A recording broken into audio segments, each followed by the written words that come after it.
Solvate paper 2020 question number 41। 7 अंकों की बड़ी से बड़ी संख्या तथा 4 अंकों की छोटी से छोटी संख्या में कितना अंतर है। तो इस क्वेश्चन का आंसर देने के लिए हमें 7 अंकों की बड़ी संख्या बनाना है। जितने अंकों की बड़ी संख्या बोला जाएगा उतने टाइम 9 लिखा जाता है। तो 7 अंकों की बड़ी संख्या 7 टाइम 9 लिखेंगे। 1 2 3 4 5 6 7। और 4 अंकों की छोटी से छोटी संख्या बोला है, तो 4 अंक तक का छोटा संख्या होता है 1000। 1 टाइम 1 लिखना और 3 टाइम 0। कई बच्चे लोग ये तरीका जानते हैं, लेकिन 4 अंकों की जब छोटी संख्या बोला जाता है तो 0 को 4 टाइम लिखते हैं और 1 भी लिखते हैं, तब तो वो 5 अंक का हो जाएगा। तो ये ध्यान रखना है, 4 अंक ही होना चाहिए। तो 4 अंकों की छोटी संख्या लिखेंगे तो 3 अंक 0 रहेगा और 1 1 रहेगा। अब दोनों संख्या का क्या पूछा है? अंतर। तो अंतर निकालने के लिए माइनस करेंगे। 9 9 9 8 9 9 9। ठीक है, तो 99,98,999। ठीक, तो यह हमें मिल रहा है, ऑप्शन डी में प्राप्त हो रहा है।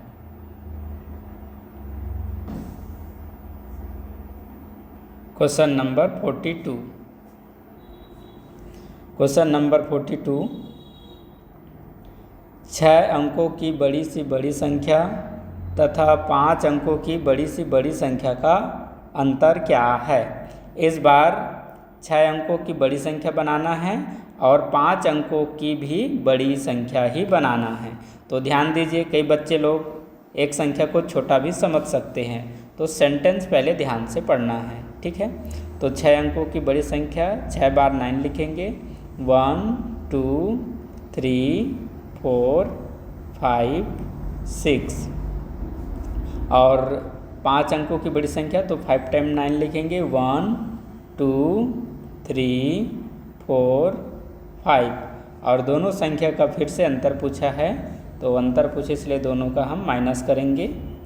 ये 0 0 0 0 0 और ये 9। ठीक है, तो 9 लाख ऑप्शन इस बार भी ऑप्शन डी में प्राप्त हुआ। Question number 43। ओके, तो ये 43 को थोड़ा ध्यान दीजिए।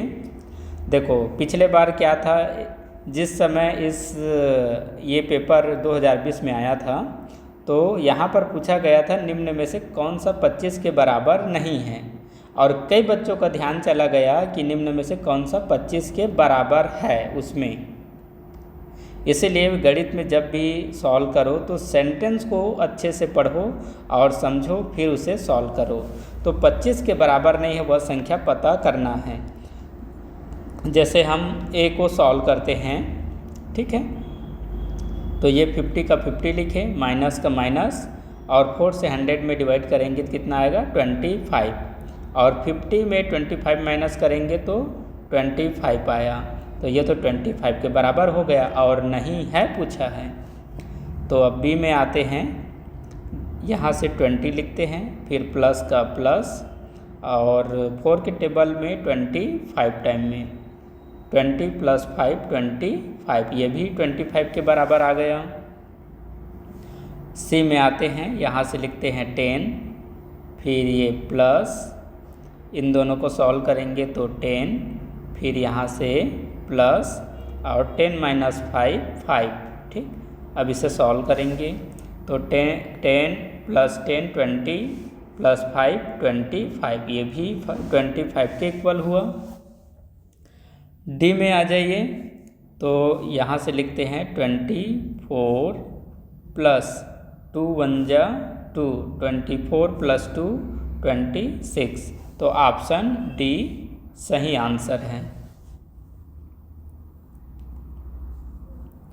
Question number 44। Question number 44, x का वह मान जिसके लिए निम्न समीकरण सत्य है कौन सा है बताना है। ठीक है, तो 44 क्वेश्चन को बनाने के दो तरीके हैं। पहला तरीका, क्वेश्चंस के प्रश्न के आधार पर देखो x का मान निकालना है, तो x यहाँ पर है और x का मतलब पूछ रहा है, मतलब ये चार ऑप्शन में से कोई एक x का वैल्यू है। ठीक है, तो पहला तरीका जिसे आप यदि समझ में नहीं आता है इसे क्वेश्चन को कैसे बनाना है, तो इसे इस प्रकार बना सकते हो।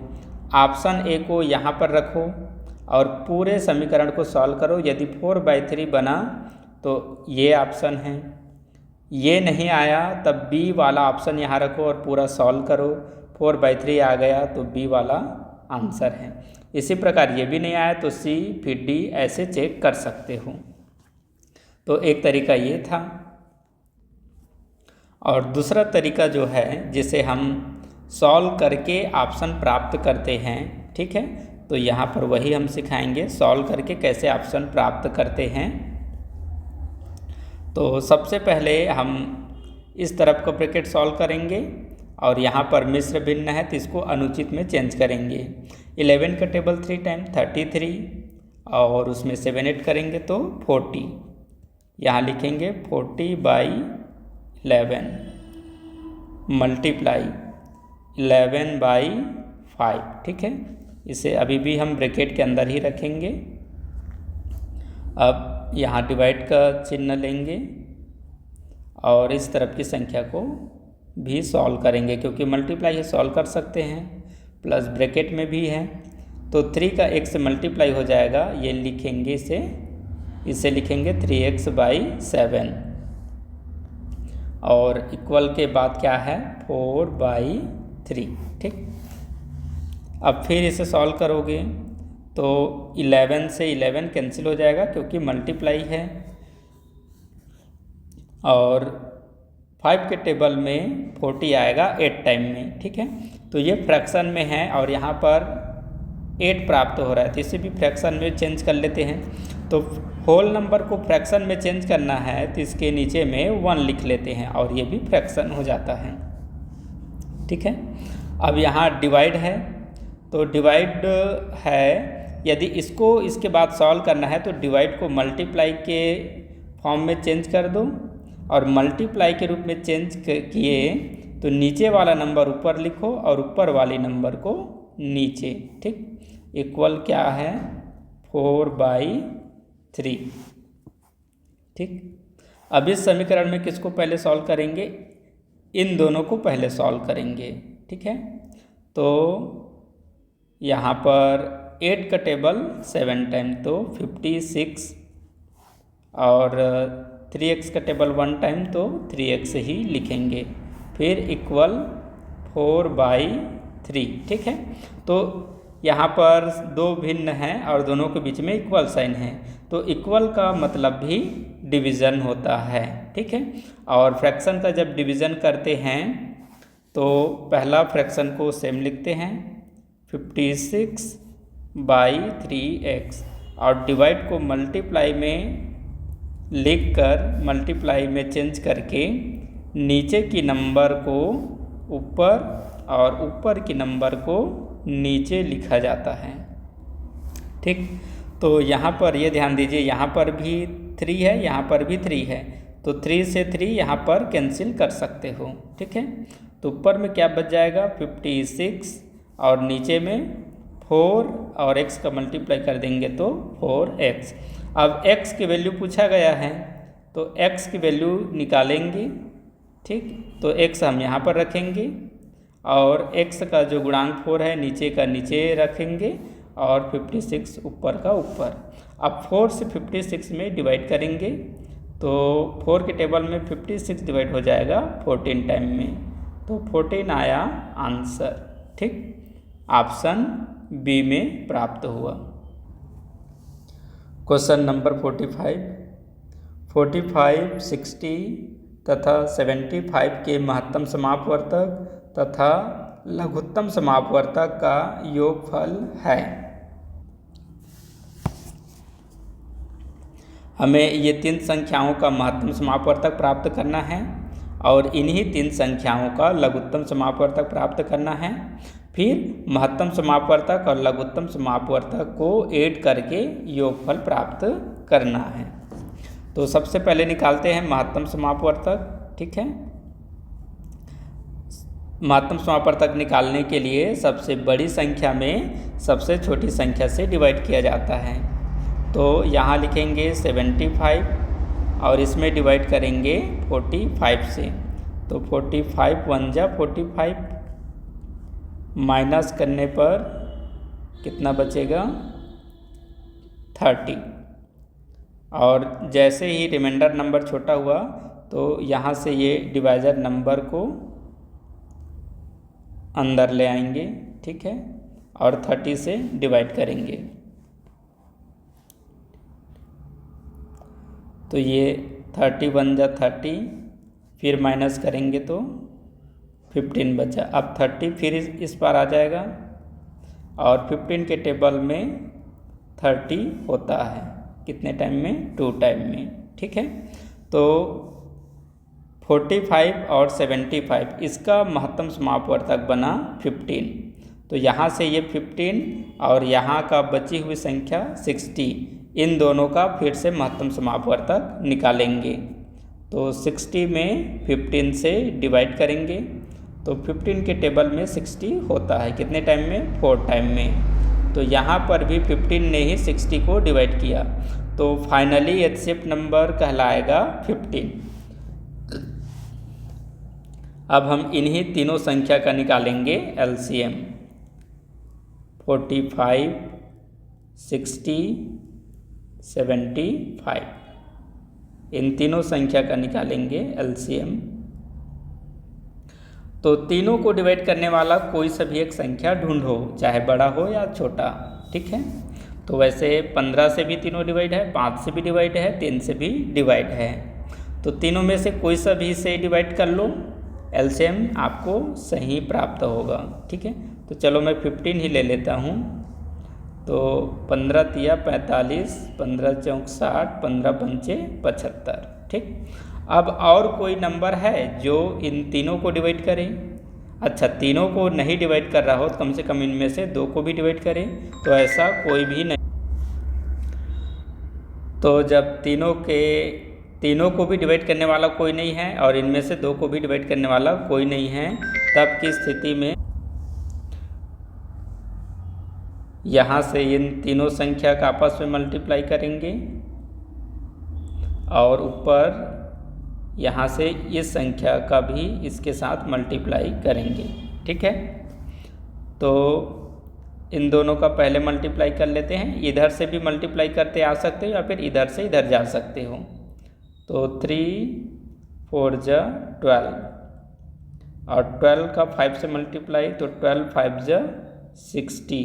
अब 60 का 15 से मल्टीप्लाई। ठीक है, तो 15 का टेबल 6 टाइम पढ़ो और पीछे में 0 रख दो। तो 15 पंचे 75 और 15 छक्के 90। ठीक, और एक 0 पीछे, तो 900 आया एलसीएम।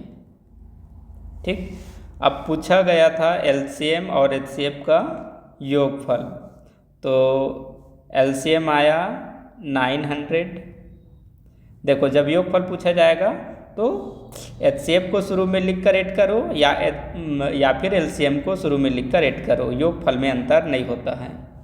और महत्तम समापवर्तक आया है 15। ठीक, अब इन दोनों को ऐड करेंगे तो आंसर आ जाएगा 915 answer. Question number 46। 3/8 divide 5/3 minus 1/6 plus 5/8 इनमें से किसके बराबर है? तो इसे सॉल्व करेंगे। 3/8 डिवाइड, इसे ये ब्रैकेट में है तो इसे पहले सॉल्व करेंगे। ठीक है, तो इन दोनों का एलसीएम निकालेंगे। एलसीएम आ जाएगा 6। 3 और 6 का एलसीएम 6 आ जाएगा। क्यों आया? क्योंकि 3 6 को डिवाइड कर रहा है, तो बड़ी संख्या 6 एलसीएम हो जाएगा।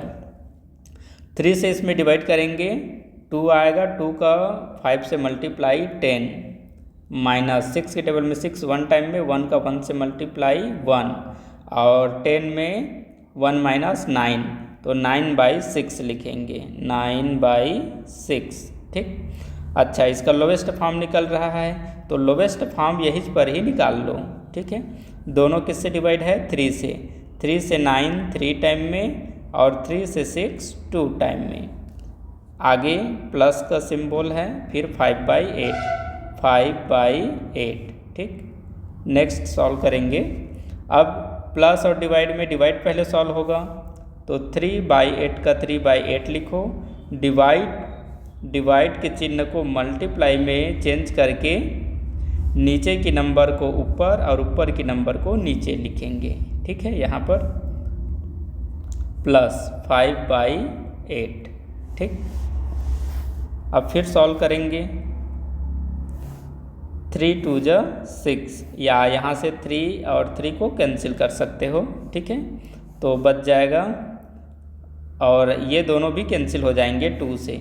2 के टेबल में 2 आएगा 1 टाइम में, और 2 के ही टेबल में 8 आएगा 4 टाइम में, तो 1/4 प्लस 5/8। ओके।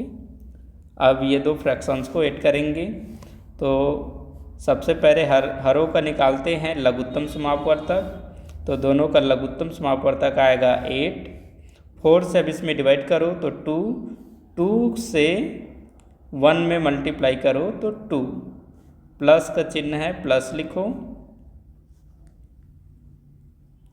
और 8 के टेबल में 8 1 टाइम में, 1 का 5 से मल्टीप्लाई 5, 2 + 5 7/8। 7/8 ऑप्शन सी में प्राप्त हुआ। क्वेश्चन नंबर 47, यदि 15 - 15 डिवाइड 15 × 6 = x है, तो x का मान क्या होगा बताना है। ठीक है, दिए गए समीकरण में सबसे पहले डिवाइड पहले सॉल्व करेंगे, तो यहाँ से 15 का 15 लिखो, माइनस का माइनस, और 15 के टेबल में 15 आएगा 1 टाइम में इंटू 6। अब फिर इसे आगे सॉल्व करेंगे, तो इंटू पहले सॉल्व करेंगे, मल्टीप्लाई है ना, तो 15 का 15 माइनस का माइनस लिखो, और 6 का टेबल 1 टाइम 6, और 15 में 6 माइनस करो तो 9 आंसर। ठीक, ऑप्शन सी में प्राप्त हुआ।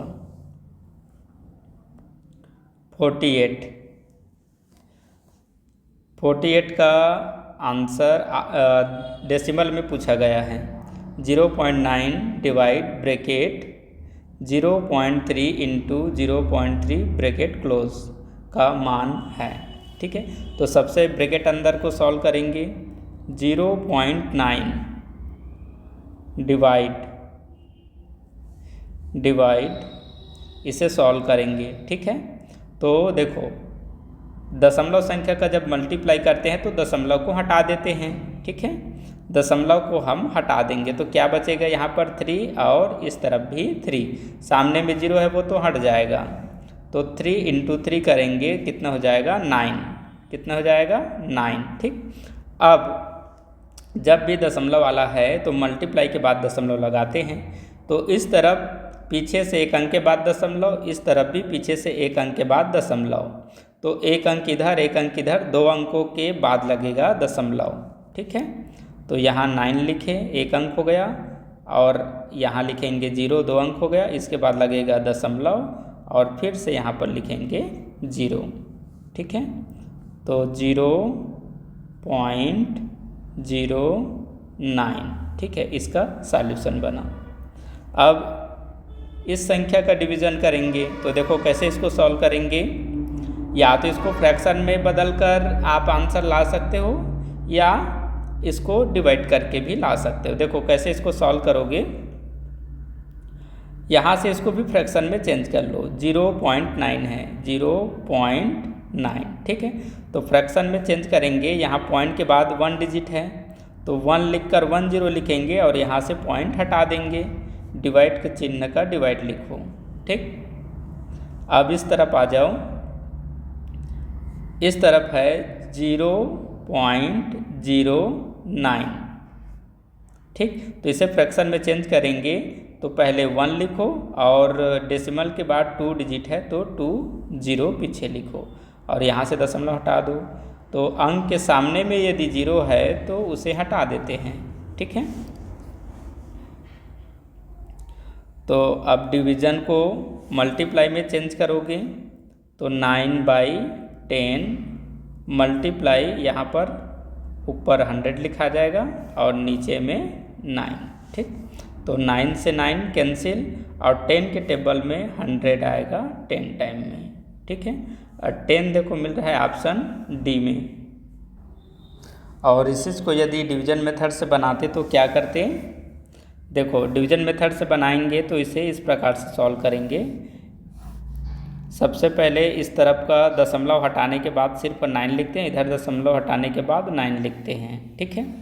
तो देखो इस तरफ है दशमलव के बाद 1 अंक, तो दशमलव के बाद 1 अंक है तो 1 0 इसके पीछे चला जाएगा और इस तरफ है दशमलव के बाद 2 अंक तो 2 0 इसके पीछे रख देते हैं और यहाँ पर डिवीज़न का चिन्ह रखोगे, ठीक है।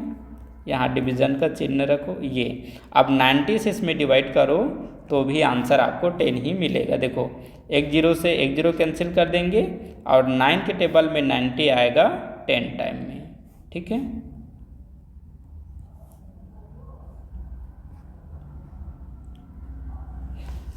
क्वेश्चन नंबर 49, यदि एक संख्या b एक अन्य संख्या c से 10% कम है तथा c 150 से 5% अधिक है तो b का मान क्या होगा बताना है, ठीक है। इस पूरे क्वेश्चन में ये समझना है कि ऐसा कौन सा संख्या जिसका वैल्यू दे रखा है, ठीक है। तो ऐसा एक ही संख्या जिसका वैल्यू दे रखा है वह है 150, ठीक। अब 150 एक संख्या है तो इस संख्या से ये जो c है 5% अधिक है, ठीक। मतलब ये कौन सा संख्या है, अभी हम मान लेते हैं कि इस संख्या को हम 100 मान लिए, माना कि x संख्या का मान 150 है। अब c संख्या का मान पता करना है तो c संख्या का मान क्या बोला है, 150 से 5% अधिक है, ठीक है। तो ये जो संख्या 150 है इससे c 5% अधिक है तो सबसे पहले क्या लिखेंगे, 150 लिखेंगे और इस संख्या से ये c 5% अधिक है, मतलब ये इससे 5% अधिक है। तो क्या करेंगे, इसी संख्या का 5% निकालेंगे और 5% जो भी आएगा उसे वापस इसी में जोड़ देंगे तो पता चल जाएगा c का वैल्यू, ठीक है। तो यहाँ पर हम एक रफ कार्य कर लेते हैं छोटा सा, 150 का 5%, 0 से 0 कैंसिल और 5 से 10 डिवाइड हो जाएगा 2 बार में और 2 से इसमें डिवाइड करेंगे 15 में तो आंसर आ जाएगा 7.5, ठीक। तो यहाँ 5% का मतलब क्या आया, 7.5, ठीक है। तो 150 प्लस 7.5 दोनों को ऐड करेंगे, ठीक है। तो कितना हो जाएगा, ये तो 5 का 5 रहेगा लास्ट वाला, पॉइंट का पॉइंट यहाँ लिख देंगे और 7 और 0 को ऐड करेंगे तो 7, फिर यहाँ से 5 लिखेंगे, यहाँ से 1, ठीक है। तो 157.5। अब b का वैल्यू निकालेंगे तो b के वैल्यू के लिए क्या बोला है, b एक अन्य संख्या c से 10% कम है तो ये b का वैल्यू क्या है, c के वैल्यू से 10% कम है तो c का वैल्यू ये है, c का वैल्यू है 157.5, ठीक। तो इससे इस सी संख्या से बी 10% कम है, तो माइनस यहाँ पर क्या करेंगे 10%। ठीक, अब इस संख्या का 10% निकालेंगे और जो 10% निकलेगा वापस उसको इसी में फिर माइनस कर देंगे तो बी का वैल्यू मिल जाएगा। ठीक है, तो 157.5 का 10% निकालेंगे। ठीक, परसेंट का नीचे में बाई 100 लिखेंगे। यहाँ डेसिमल के बाद 1 डिजिट है तो यहाँ से डेसिमल हटा दो और उसके बदले नीचे में 10 रखो। ठीक है, तो 10 से 10 कैंसिल। ओके, और अब 100 से इसमें हम डिवाइड करेंगे तो 100 से ये 500 बड़ा हो जाएगा और 7 छोटा हो जाएगा, तो इन दोनों के बीच में लग जाएगा दशमलव। ठीक, तो 157.5 का 10% बना 15.75। ठीक है, 15.75। 157.5 माइनस 15.75। ठीक, माइनस करेंगे तो इसे इसके नीचे में लिख लेते हैं 15.5। ठीक है, इस नंबर को इसके नीचे लिखा हूँ। चलो यहाँ से इसको हटा देता हूँ। अब ये 0 पॉइंट के नीचे में पॉइंट, 7 में 5 माइनस 2 और 5 में 1 माइनस 4 और यहाँ पर 1। ये ऑप्शन मैच नहीं हो रहा है, कहीं पर कुछ गलत हुआ है। हाँ, मैंने गलत लिखा है, ये 7 5 था, मैंने यहाँ पर गलत लिख लिया है। ठीक है, ये 7 और ये 5, तो ऊपर में खाली जगह मतलब 0 फिल करेंगे। तो 10 में 5 माइनस 5, यहाँ 1 माइनस करेंगे, ये बन जाएगा 4 और 4 इससे छोटा है तो ये बन जाएगा 4। 14 में 7 माइनस, तो 14 में 7 माइनस 7, पॉइंट के नीचे में पॉइंट। ठीक है, इस संख्या को बड़ा बनाए तो इसमें एक कम हो जाएगा तो 7 बन जाएगा 6 में 5 माइनस 1। ओके, और 5 में 1 माइनस 4 और 1 का 1, तो 141.75 ऑप्शन डी में है। क्वेश्चन नंबर 50, 175 ग्राम के 10% का 5% बराबर है। ठीक है, इस क्वेश्चन में क्या करना है, पहले 175 ग्राम का 10% निकालना है और जो 10% निकलेगा उसका फिर से 5% निकालना है। ठीक है, तो 175 का 10% और 10 से इसमें डिवाइड करेंगे। ठीक है, तो 17.5 आएगा। अब 175 का 10% बोला था तो 10% नंबर ये है। ठीक है, अब इस नंबर का फिर से निकालना है 5%, तो 17.5 का 5% का बाई 100। यहाँ डेसिमल के बाद 1 डिजिट है तो डेसिमल हटाओ, उसके बदले यहाँ 0 रख दो। ठीक है, अब या तो ऊपर का पूरा मल्टीप्लाई करके 1000 से आप डिवाइड करो तो भी ठीक है, या 5 से इसमें डिवाइड करो फिर नीचे से ऊपर में डिवाइड करो तो भी ठीक है। तो अभी मैं ये नंबर और ये नंबर को कैंसिल कर रहा हूँ। ठीक है, तो 175 और 5 ने 10 को डिवाइड किया 2 टाइम में और पीछे में 2 0 है, यहाँ हम रख लेंगे। ठीक है,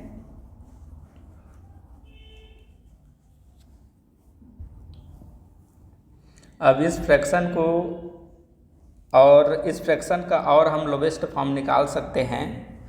दोनों को डिवाइड करने वाली बड़ी से बड़ी संख्या 25 होगा। ठीक है, तो 25 से इसमें भी डिवाइड करेंगे, इसमें भी डिवाइड करेंगे। ठीक है, तो 100 आता है 8 टाइम में, 75 आता है 100 आता है 25 के टेबल में 4 टाइम में। ठीक है, ये आएगा 100 4 टाइम में और 75 3 टाइम में। तो 4 + 3 7 आ जाएगा, ऊपर में 7 और 200 आ जाएगा 8 टाइम में। ठीक है, अब ऑप्शन पूछा गया है किसमें, दशमलव में। तो दशमलव संख्या प्राप्त करने के लिए 8 से आप 7 में डिवाइड करना पड़ेगा। तो 7 में 8 से डिवाइड करेंगे, 8 का टेबल 0 टाइम, माइनस करने पर 7। ठीक, यहाँ डेसिमल लेंगे और यहाँ पर 0। ठीक, तो 8 8 जा 64, 8 टाइम, माइनस करने पर 10 में 4 - 6, ये 0 हो जाएगा और यहाँ एक 0 बढ़ाएंगे। ठीक है, तो 8 7 जा 56, 7 टाइम, माइनस करने पर कितना बचेगा, 4। ठीक है, तो फिर एक 0 रखेंगे और 8 का टेबल कितने टाइम पढ़ सकते हैं, 5 टाइम, 5 टाइम में 40 आएगा ये। ठीक है, तो 0.875 ये क्या है, ग्राम है। ठीक, किलोग्राम नहीं है, ये ग्राम है। तो ये मिल रहा है हमें ऑप्शन सी में।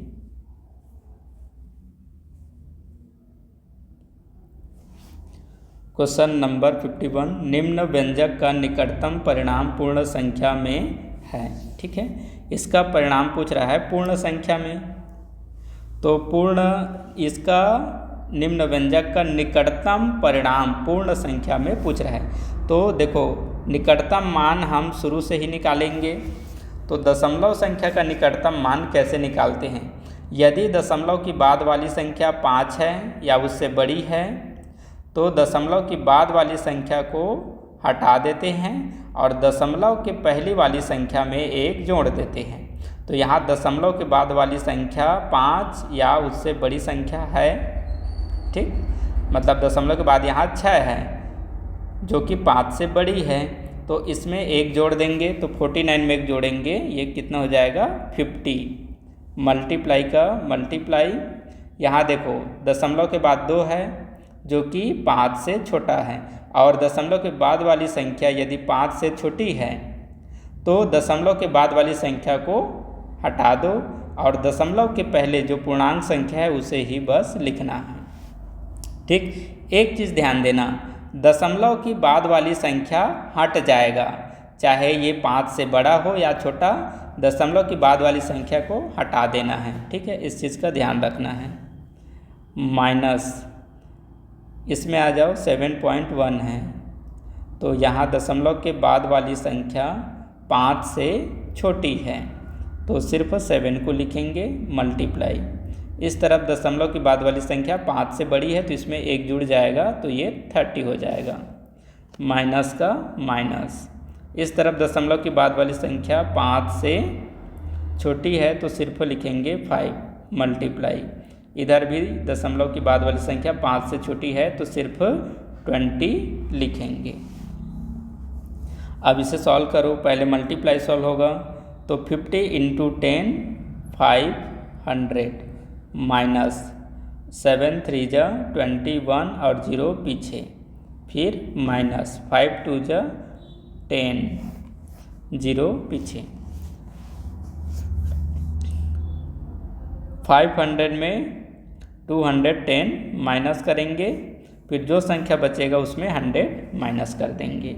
ठीक है, या फिर आप ये माइनस और ये माइनस एक जैसा चिन्ह है तो नंबर जुड़ जाएगा, तो ये बन जाएगा 310, ये दोनों नंबर जुड़ जाएगा, 310 बनेगा माइनस का, तो 310 को इसमें माइनस करो तो भी आंसर मिल जाएगा। ठीक, तो चलो उसमें कंफ्यूज हो जाते हो, सबसे पहले इस नंबर में इसको हम माइनस करेंगे 210 को, तो 0 10 में 1 माइनस 9, इसमें 1 माइनस करेंगे तो 4 में 2 माइनस 2 290। अब इसी नंबर में 100 फिर से माइनस करेंगे तो 091, answer 190, option D. Question number 52, एक पार्क 1500 मीटर लंबी 750 मीटर चौड़ी है। एक साइकिल सवार को इस पार्क के 4 चक्कर लगाने हैं। 4.5 किलोमीटर प्रति घंटा की चाल से उसे कितना समय लगेगा। यहाँ पर पूछा जा रहा है समय। क्या पूछा जा रहा है? समय। ठीक है, तो समय बराबर होता है दूरी बटा चाल। ठीक है, दूरी बटा चाल। तो चाल तो दे रखा है 4.5 किलोमीटर प्रति घंटा की चाल है। ठीक, अब दूरी पता करना है। क्या पता करना है? दूरी।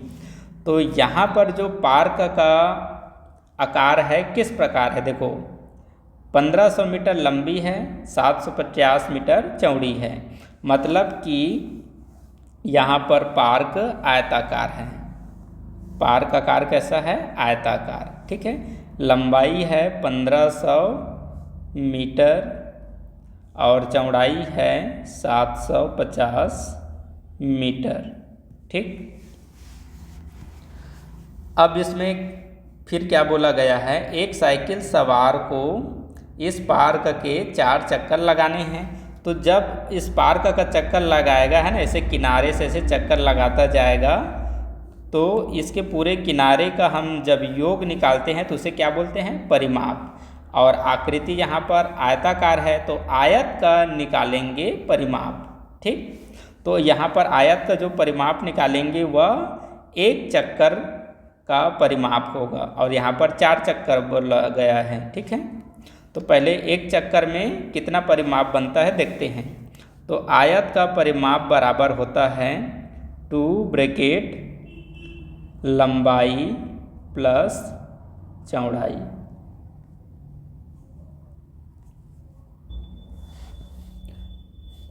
यहाँ ब्रैकेट के बाहर कोई चिन्ह नहीं है, मतलब यहाँ पर क्या रहेगा? मल्टीप्लाई। लेकिन उसके पहले ब्रैकेट को सॉल्व करेंगे तो 0 में 0 ऐड करेंगे 0, फिर इस 0 में 5 ऐड करेंगे 5, फिर 5 में 7 ऐड करेंगे तो 12, कैरी 1, तो 1 और 1 2, और यहाँ ब्रैकेट के बाहर कुछ नहीं है, मतलब क्या रहेगा? मल्टीप्लाई। ठीक,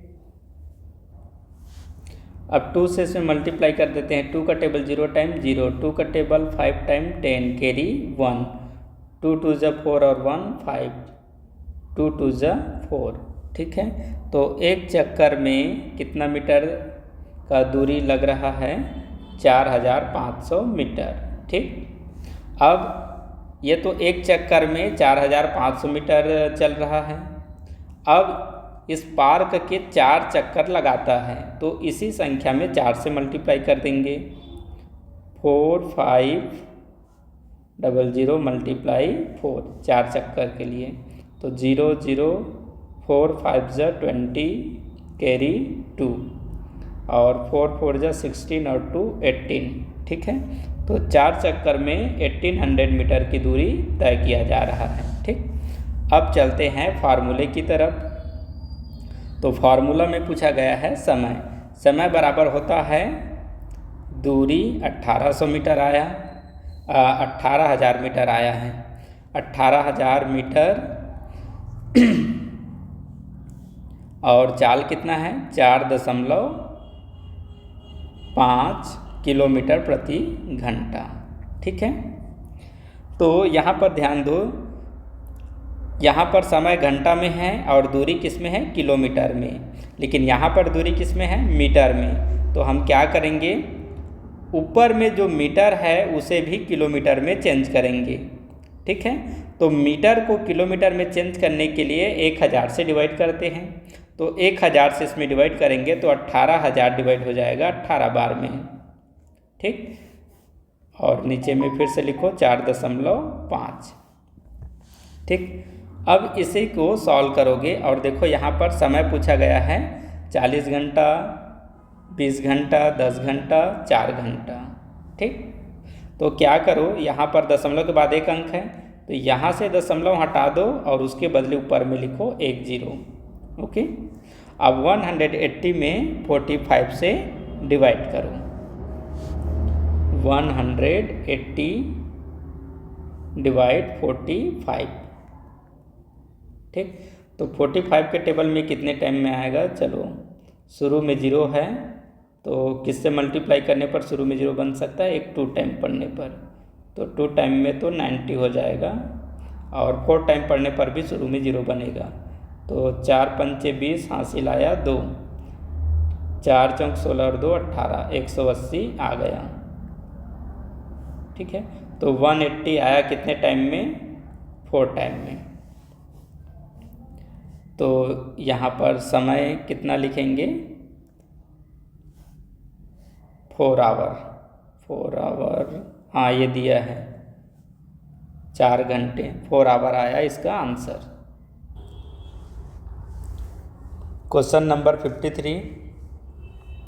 53 में क्वेश्चन दिया है, पक्षियों के एक झुंड के 1/4 1/4 पक्षी नदी के किनारे पर है तथा झुंड के 1/5 भाग के पक्षी अपने घोंसले में है।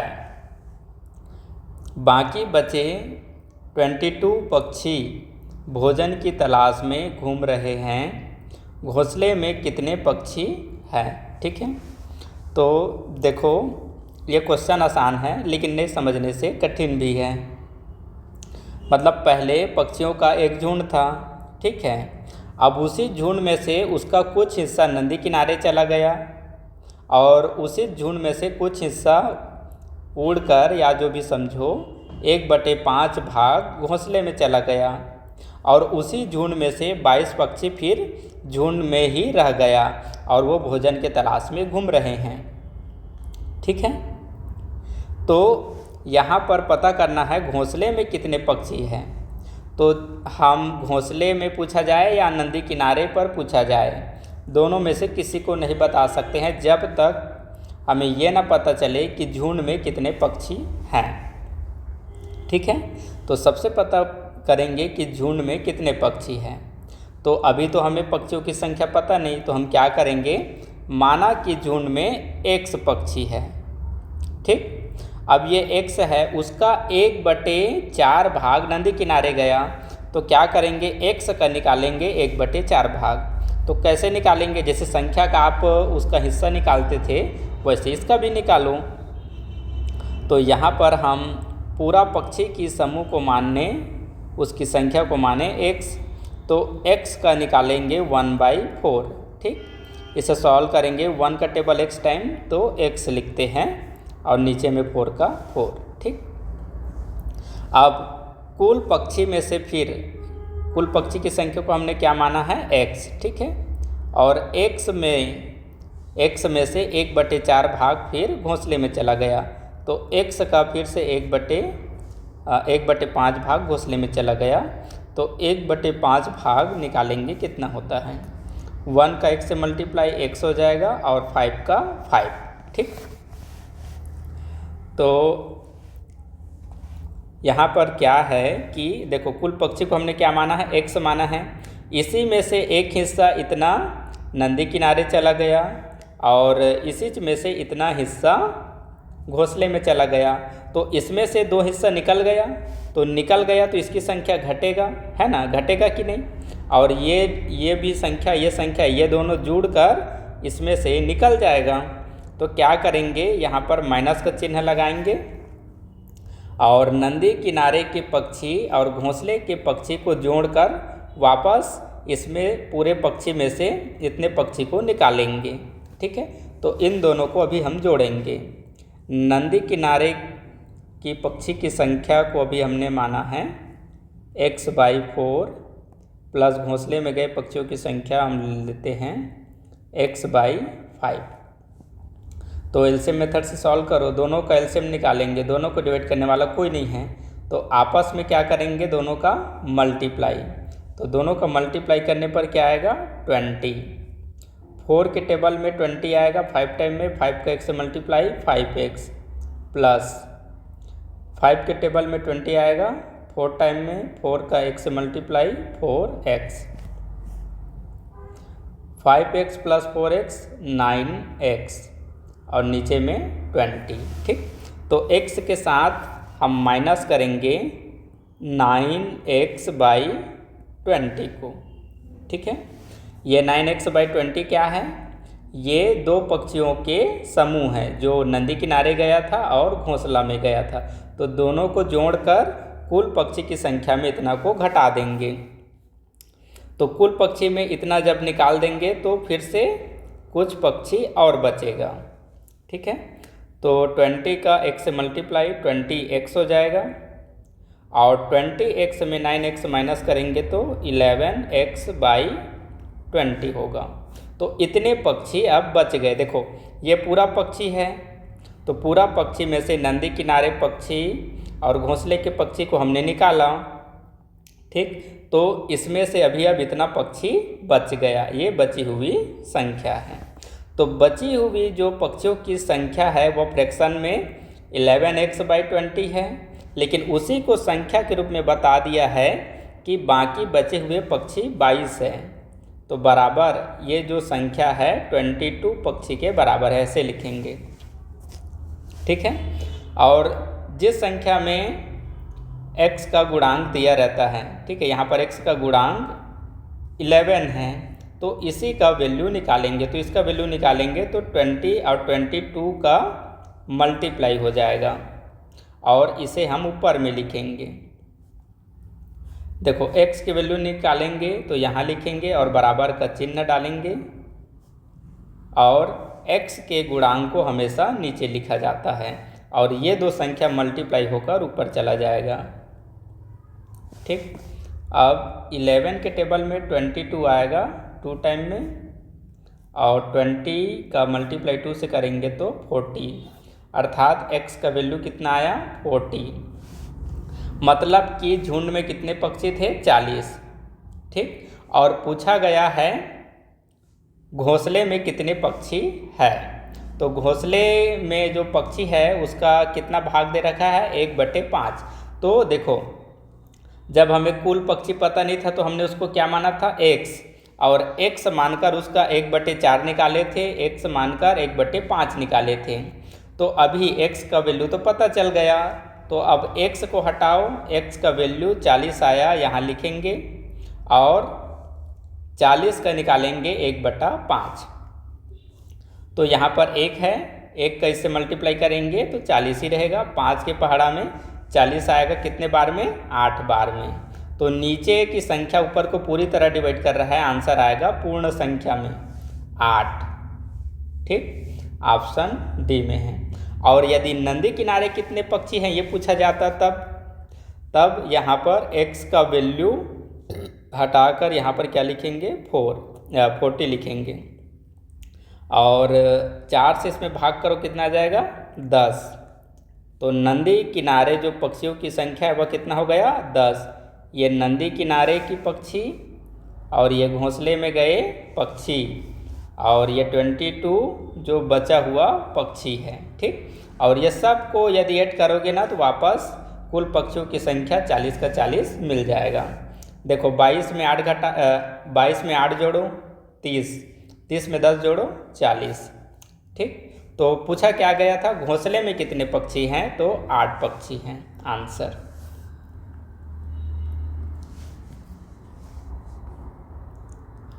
Question number 55। अमित ने एक मेज 1200 रुपये में खरीदा तथा इसकी मरम्मत पर 200 रुपया व्यय किए।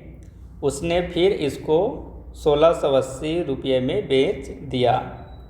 अमित का प्रतिशत लाभ अथवा हानि है। ठीक, यहाँ फिक्स नहीं बताया है कि लाभ होगा कि हानि, आपको बताना है।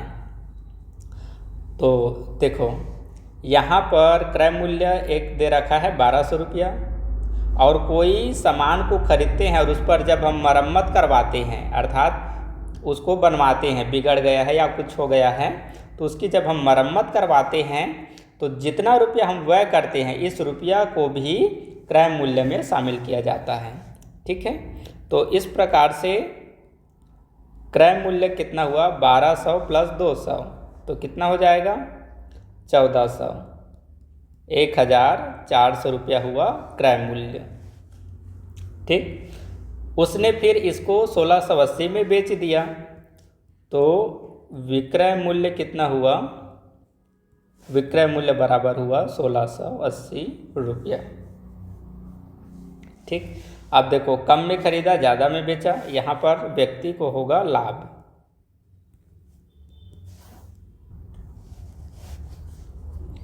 तो व्यक्ति को कितने रुपए का लाभ हुआ जानने के लिए विक्रय मूल्य में क्रय मूल्य को माइनस करेंगे। तो 0, 8 और ये 2, तो 280 रुपीज़ का प्रॉफिट हुआ, लाभ हुआ। तो लाभ पूछा गया है क्या? नहीं, प्रतिशत में पूछा गया है। हानि होता तो प्रतिशत हानि निकालते, लाभ हुआ तो प्रतिशत लाभ निकालेंगे।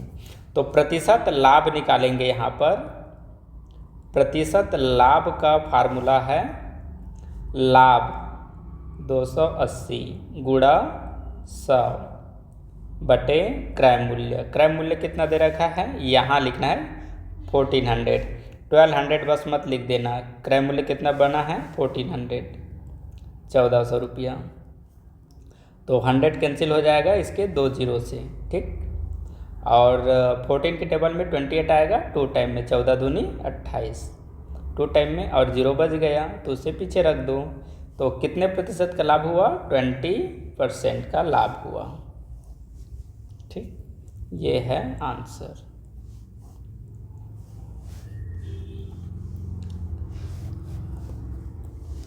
क्वेश्चन नंबर 55, एक वर्ग तथा एक आयत के परिमाप समान हैं। वर्ग की भुजा 16 मीटर है तथा आयत की लंबाई 18 मीटर है। आयत की चौड़ाई है। यहाँ पर पूछा जा रहा है आयत की चौड़ाई। ठीक है, फिर से एक बार क्वेश्चन को पढ़ते हैं। एक वर्ग तथा एक आयत, तो हम एक आकृति बना लेते हैं। एक तरफ वर्गाकार आकृति, ठीक, और एक तरफ बना लेते हैं आयताकार आकृति, ये। ठीक है, तो यहाँ पर अब क्या बोला है? दोनों का परिमाप एक समान है। ठीक है, परिमाप मतलब ये चारों भुजाओं को जोड़ने पर जितना इसका योगफल बनेगा उतना ही योगफल इनके चारों भुजा को भी जोड़ने पर बनेगा। ये देखो, सेंटेंस को पढ़ो और समझो। वर्ग की भुजा 16 मीटर है। अब यहाँ पर वर्ग की भुजा दे रखा है 16 मीटर। ठीक, तो वर्ग की एक भुजा दे दिया मतलब सभी भुजा पता चल गया। ये भी 16, ये भी 16, ये भी 16, ये भी 16। ठीक है, तो यहाँ पर वर्ग का हम निकालेंगे परिमाप। वर्ग का निकालेंगे परिमाप। तो वर्ग का परिमाप बराबर होता है 4 गुणा भुजा। तो भुजा कितना दिया है? 16, और 16 चौक कितना होता है? 64। अर्थात इसका परिमाप आया 64। इसका परिमाप आया 64, तो इसका भी परिमाप कितना लिखेंगे? 64। इसका भी परिमाप कितना लिखेंगे? 64।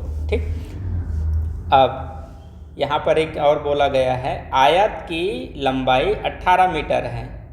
अब ये आयत की एक तरफ की लंबाई 18 मीटर है।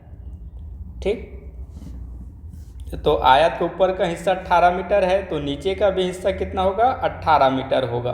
ठीक, तो दो साइड का वैल्यू पता चल गया। ठीक है, अब 18 को जोड़ो, कितना होता है? 36 मीटर। अब देखो, ये साइड में जितना वैल्यू वाला नंबर रखोगे उतना ही वैल्यू इधर होगा। ठीक है, अब आपको क्या करना है? परिमाप को 64 लाना है। ठीक है, परिमाप को कितना लाना है? 64। तो क्या करोगे? यहाँ पर ये पता चल गया कि 18 मीटर और ये 18 मीटर 36 मीटर। ठीक, तो ये 36 के साथ और हम कौन सा नंबर को जोड़े जिससे 64 बन जाए, बस यही आपको पता करना है। ठीक है, तो यदि हम यहाँ पर लेते हैं, यदि हम यहाँ पर 10 ले लेते हैं, इधर भी 10, तो कितना हो जाएगा? 10 10 20 हो जाएगा। 20 को और इसमें हम जोड़ेंगे तो इससे छोटा नंबर मिल गया। ठीक है, यदि हम 14 ले लेते हैं, ठीक है, इस तरफ 14 लेते हैं, और इधर भी 14 लेते हैं तो 14 कितना हो जाएगा 28, और 28 को यदि हम इसमें 8 कर दें तो कितना हो जाता है 64। ठीक है, तो इसका पूछा गया था क्या आयत की चौड़ाई कितना आ रहा है 14, लेकिन ये तो हमें कैलकुलेशन से पता करना पड़ गया, अब सॉल्यूशन से ही पता करना है। ठीक है, तो सॉल्यूशन से देखो कैसे पता करोगे, और ये सॉल्यूशन से ही पता करना आना चाहिए। यहाँ पर दे रखा है आयत का परिमाप, तो आयत का परिमाप दे रखा है तो उसी के फार्मूला से ये बनेगा। आयत का परिमाप ऐसे लिखना है ना, ये परिमाप, आयत का परिमाप बराबर होता है 2 ब्रैकेट लंबाई प्लस चौड़ाई। ठीक, और यहाँ क्या लिखाया है परिमाप, तो परिमाप का वैल्यू दे रखा है, तो जब परिमाप का वैल्यू दे रखा है तो यहाँ से परिमाप के जगह में उसके वैल्यू को रखेंगे, और यहाँ पर 2 का 2, और लंबाई का वैल्यू दे रखा है 18 मीटर, 18 लिखेंगे, प्लस चौड़ाई हमें पता नहीं तो चौड़ाई को 1 से मान लो या फिर चौड़ाई का चौड़ाई लिखो। ठीक है, उससे कुछ अंतर नहीं होगा। अब यहाँ पर 2 से 64 में डिवाइड कर सकते हो। ठीक है, ये बराबर का मतलब भाग है, तो इससे हम इसमें डिवाइड कर देंगे तो ये कितना हो जाएगा 3 और 2 32। अब ये 2 का काम यहाँ से ख़त्म हो जाएगा। ठीक है, इसने इसको डिवाइड किया 32 टाइम में, तो 2 को फिर से मत लिखना, कई बच्चे यही गलत करते हैं। और इस तरफ क्या लिखाएगा 18 प्लस चौड़ाई। ठीक है, तो चौड़ाई का मान निकालेंगे तो इस संख्या को इस पार ले आएंगे, तो 32 में इसको बराबर के पहले लाएंगे तो 18 माइनस का हो जाएगा। ठीक, और बराबर के बाद में ये चौड़ाई को चौड़ाई में ही रखेंगे, तो चौड़ाई बराबर क्या आता है पता चल जाएगा। अब 32 में 18 माइनस करेंगे, ये बन जाएगा 12, तो 12 में 8 माइनस करेंगे 4, और इसमें 1 कम करेंगे तो ये बन जाएगा 2, तो 2 में 1 माइनस करें 1, तो ये देखो चौड़ाई बराबर कितना आया 14। ऐसे बनाना था। तो आयत का चौड़ाई पूछा गया था, आयत का चौड़ाई कितना मिला 14 मीटर आंसर।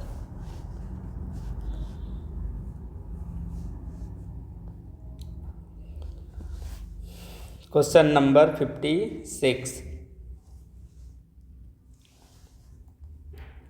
46 में दिया है 8 मीटर लंबी, 6 मीटर ऊंची तथा 22.5 सेंटीमीटर मोटी दीवार बनाने हेतु कितनी ईंटें चाहिए, जबकि एक ईंट का माप 25 सेंटीमीटर गुणा 11.25 सेंटीमीटर, यहाँ पर दशमलव है, इंटू 6 सेंटीमीटर है। ठीक है, तो देखो आसान है इसको बनाना, बस समझना है। 8 मीटर लंबी, 6 मीटर ऊंची और 22.5 सेंटीमीटर मोटी आपको दीवार बनाना है। ठीक है, तो वो दीवार बनाने के लिए यहाँ पर ईंटें का साइज़ दे रखा है, तो दीवार का जो क्षेत्रफल है वह बड़ा होगा, और एक ईंट का यहाँ पर दे रखा है माप। ठीक है, तो देखो यहाँ पर लंबाई, ऊंचाई और मोटाई तीनों अलग अलग है, तो कौन सा आकृति हुआ घनाभ। यहाँ पर भी देखो, यहाँ पर जो 3 वैल्यू दे रखा है वह तीनों भी यहाँ पर अलग अलग है, तो ये भी क्या लिखाएगा, ये भी कौन सा आकृति बनेगा घनाभ। ठीक है, तो यहाँ पर निकालेंगे दीवार का आयतन, यहाँ से निकालेंगे दीवार का आयतन, और नीचे में निकालेंगे आयतन, दीवार का आयतन, और दीवार के आयतन में हम भाग करेंगे ईंट के आयतन से, तो ईंट का आयतन, ईंट का आयतन। ठीक, तो घनाभ का आयतन कितना होता है, घनाभ का आयतन बराबर होता है लंबाई गुणा चौड़ाई गुणा ऊंचाई। ठीक है, तो मतलब इन तीनों विमा का क्या हो जाएगा मल्टीप्लाई। 8 मीटर में है 6 भी मीटर में है, लेकिन ये ध्यान दो, देखो ये नंबर किस में है, सेंटीमीटर में, ये नंबर किस में है, सेंटीमीटर में।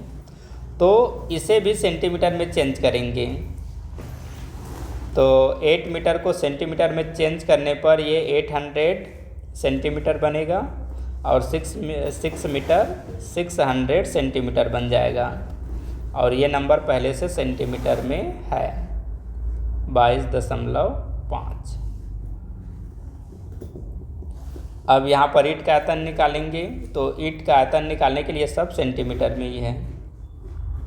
25 इंटू 11.25 इंटू 6 सेंटीमीटर, ठीक। अब यहाँ से एक ध्यान दो, इधर दशमलव के बाद 2 अंक है, ठीक। तो इनमें से कोई भी संख्या के पीछे में 2 जीरो लगा दो, और यहाँ दशमलव के बाद 1 अंक है, तो इन तीनों में से कोई भी एक संख्या के पीछे में 1 जीरो बढ़ा दो या 1 जीरो रखो, ठीक है। तो मैं क्या करता हूँ, यहाँ दशमलव के बाद 2 अंक है, तो 2 जीरो इसके पीछे लगा देता हूँ, ठीक। और यहाँ से दशमलव के बाद 1 अंक है, तो 1 जीरो इसके पीछे लगा देता हूँ, और यहाँ से दशमलव हट जाएगा, ठीक है। अब इसी को सॉल्व करेंगे, तो देखो कैसे सॉल्व होगा। 25 के पहाड़ा में 800 आएगा 8 बार में, कितने बार में आ जाएगा, चलो डिवाइड करके देख लेते हैं। 75 आ जाएगा 3 बार में, माइनस करने पर 5, और ये आ जाएगा 2 बार में, 32 बार में आ रहा है।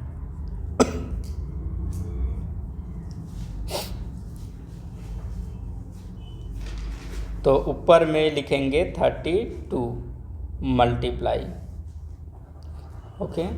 यहाँ पर 60 से ये डिवाइड हो जाएगा, 1 जीरो से 1 जीरो कैंसिल पहले कर देते हैं, और 6 के टेबल में 60 आएगा 10 टाइम में, तो ऊपर में क्या लिखेंगे 10 मल्टीप्लाई, ओके। अब इस नंबर में ये नंबर कितने बार में डिवाइड हो सकता है देखते हैं। तो 2 से मल्टीप्लाई करके देखते हैं, 2 11 2 5 इंटू 2, तो 10 कैरी 1, और ये 4 और 1 5 हो जाएगा, तो पीछे में 2 जीरो आना चाहिए।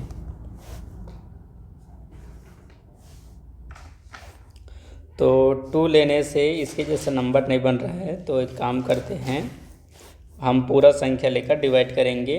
2 2 5 00 डिवाइड करेंगे 1 1 2 5 से, ठीक है। तो 1125 से बड़ा यहाँ तक बनेगा, तो यहाँ पर हाँ 2 टाइम पढ़ने पर तो ये नंबर आ गया। 1 1 2 5 का टेबल अब 2 टाइम पढ़ते हैं, तो 2 5 जा 10 कैरी 1, 2 2 जा 4 और 1 5, 2 1 जा 2, 2 1 जा 2, ये नंबर आ गया। कितने टाइम में आया, 2 टाइम में, ठीक है। अब क्या बचा है 0, तो इसके टेबल में 0 आएगा 0 टाइम में, ठीक है।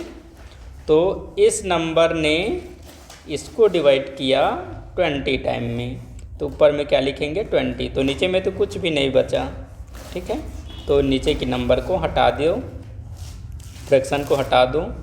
अब इन तीनों का मल्टीप्लाई, तो 32 का टेबल 1 टाइम पढ़ो, 32 0 को पीछे रखो, तो 10 टाइम हो गया। अब 20 से मल्टीप्लाई करेंगे, तो 32 का टेबल 2 टाइम पढ़ो 64, और यहाँ 1 जीरो यहाँ 1 जीरो, तो 2 जीरो पीछे रखो, तो 6400 ईंटों की ज़रूरत पड़ेगा, और ये ऑप्शन सी में है।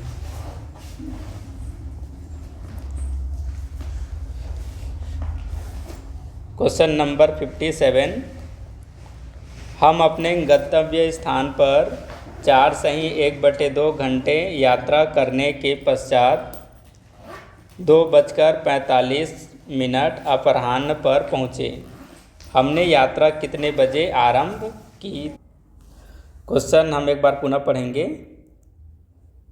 हम अपने गंतव्य स्थान पर 4 1/2 घंटे यात्रा करने के पश्चात 2:45 अपराह्न पर पहुँचे।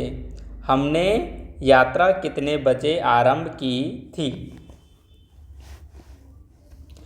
देखो यहाँ पर ये पूछा गया है, आप कोई जगह पर हो, ठीक है, और इस जगह से आपको जिस जगह जाना है उस जगह में आप पहुँच गए। तो जब पहुँचे तो वहाँ पर 2:45 हुआ है। कौन से समय का? दोपहर का।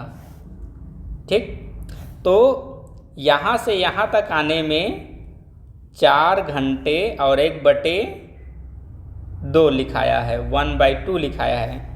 तो उसका मतलब कितना हो जाएगा? इसको यदि आप घंटे में चेंज करोगे या इसको मिनट में चेंज करेंगे तो इसका मतलब होगा 30 मिनट। ठीक है, तो इस जगह से इस जगह तक पहुंचने में आपको 4 घंटा 30 मिनट लगा है और इतने समय तक आप चले तो 2:45 हुआ है दोपहर का। तो कितने बजे आप चलना स्टार्ट किए थे वही उसी समय को बताना है। ठीक है, तो जिस समय आप चलना स्टार्ट किए थे उस समय को बताने के लिए क्या करोगे? ये दोपहर का 2:45 है, ठीक है, तो इसको 24 घंटे के टाइम में चेंज करेंगे। तो 24 घंटे के टाइम में कैसे चेंज करते हैं? 12 को सेंटर में रखकर। ठीक है, तो 12 के बाद 1 बजता है, फिर 2, तो ये 2 बजे तक था। तो 12 के बाद 1 को क्या पढ़ोगे? 13, और 2 को क्या पढ़ोगे? 14। ठीक है, तो यहाँ पर 2:45 कहने का मतलब होगा 14:45। ठीक, अब इसी में ये 4 घंटा 30 मिनट को हम माइनस कर देंगे, तब इधर पहले का समय पता चलेगा। 4 घंटा 30 मिनट। ठीक, तो 5 में 0 -5, 4 में 3 -1। ठीक है, ये चिन्ह हम इस तरफ का नंबर मिनट के लिए है और इस तरफ नंबर घंटे के लिए है, उसके लिए सेपरेट करने के लिए लगाए हैं। और 14 में 4 माइनस करो तो 10। ठीक, और अभी भी मैंने बताया इस तरफ के नंबर को क्या कहेंगे? इस तरफ की संख्या को मिनट, और इस तरफ की संख्या को क्या कहेंगे? आवर, घंटा। तो 10 घंटा 15 मिनट। ठीक है, नहीं, ये घड़ी टाइमिंग पूछा गया है, तो ये 10 का मतलब घड़ी समय में 10 बजे हो जाएगा और ये 15 का मतलब मिनट हो जाएगा। ठीक है, तो 10:15। ऑप्शन सी आ रहा है। ठीक, यहाँ पर बहुत बच्चे यहाँ पर कंफ्यूज होंगे। ये 4 से ही 1/2 घंटा यात्रा किया, तो इसको देखो मैंने समझ कर यहाँ पर लिख दिया 4 घंटा 30 मिनट उसने यात्रा किया। तो आप लोग इसी को नहीं समझ पाओगे तो कैसे इसको सॉल्व करोगे? मिश्र भिन्न में है, अनुचित में चेंज करना, या फिर ऐसे करो जो होल नंबर है उसको अलग सेपरेट करो। ठीक है, ये तो 4 घंटा हो गया, ये पता चल गया। 1/2 जो फ्रैक्शन है उसको पता करो कि वो 1 घंटे का कितना मिनट होगा। तो 1/2 1 घंटे का कितना मिनट है? तो 1 घंटे में होता है 60 मिनट, तो 60 से इसे में मल्टीप्लाई करो। ठीक है, तो 2 के पहाड़ा में 60 आएगा 30 बार में, और 30 का 1 से मल्टीप्लाई करो तो 30, तो ये 30 का मतलब क्या हो जाएगा? मिनट। ये 30 का मतलब क्या हो जाएगा? मिनट। ऐसे करके पता करते हैं। ठीक है, क्वेश्चन नंबर 58, 640 का अभाज्य गुणनखंड है। 640 का क्या निकालना है? अभाज्य गुणनखंड।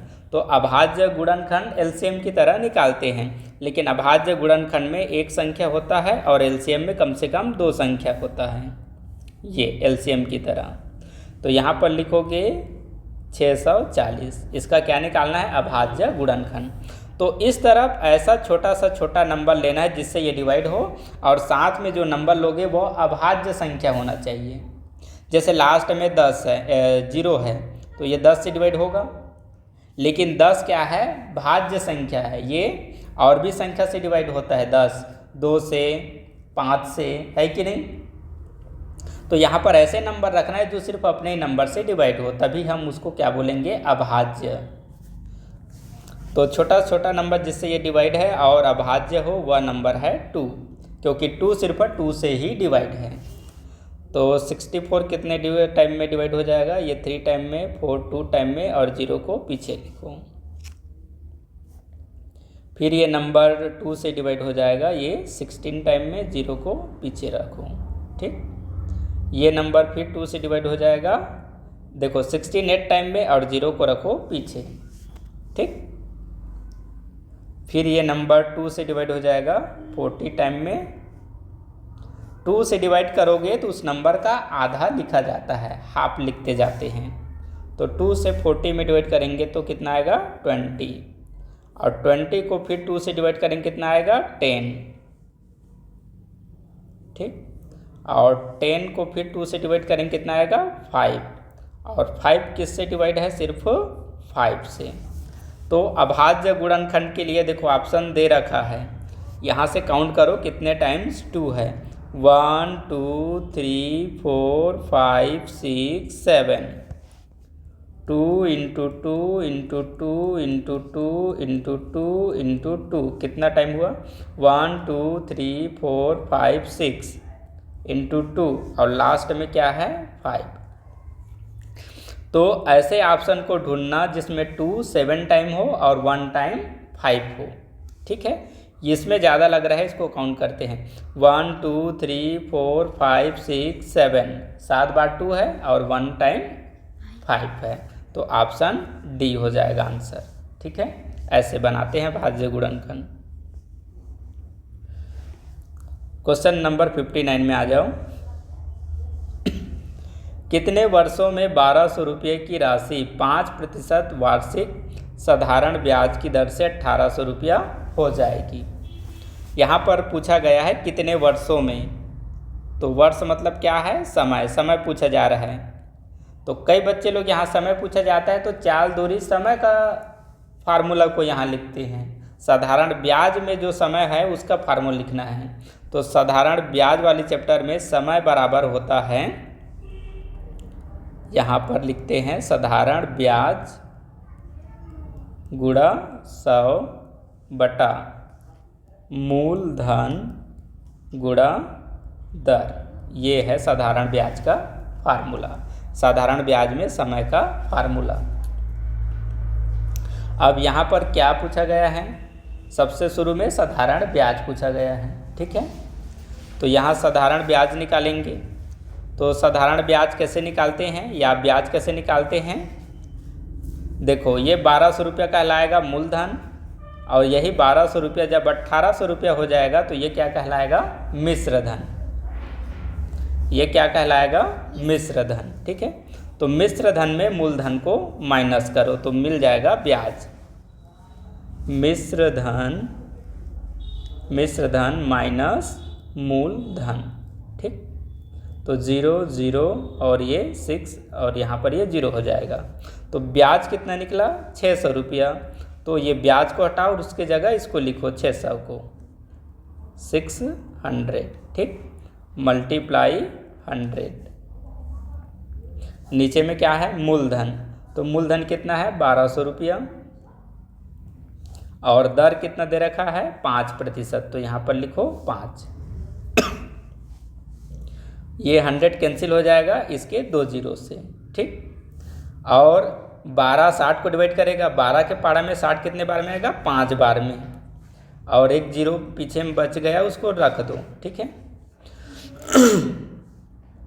और नीचे में सिर्फ क्या बचा है, 5। ठीक है, मतलब 12, ये 2 जीरो इसको कैंसिल किया है और 12 ने वापस इसको डिवाइड किया है 50 बार में, तो नीचे में सिर्फ क्या बचा है, 5। ठीक, और 5 के पारा में 50 कितने बार में आएगा, 10 बार में, तो 10% निकला। नहीं, यहाँ समय पूछा है तो 10 का मतलब वर्ष हो जाएगा, 10 वर्ष आंसर।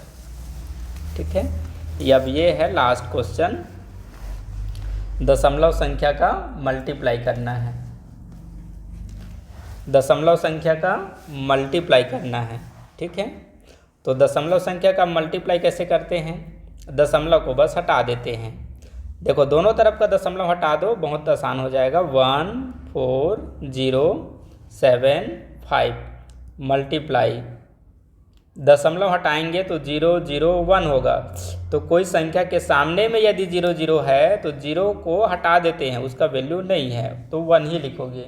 और किसी भी नंबर का टेबल 1 टाइम पढ़ोगे तो यही नंबर प्राप्त होगा 14075।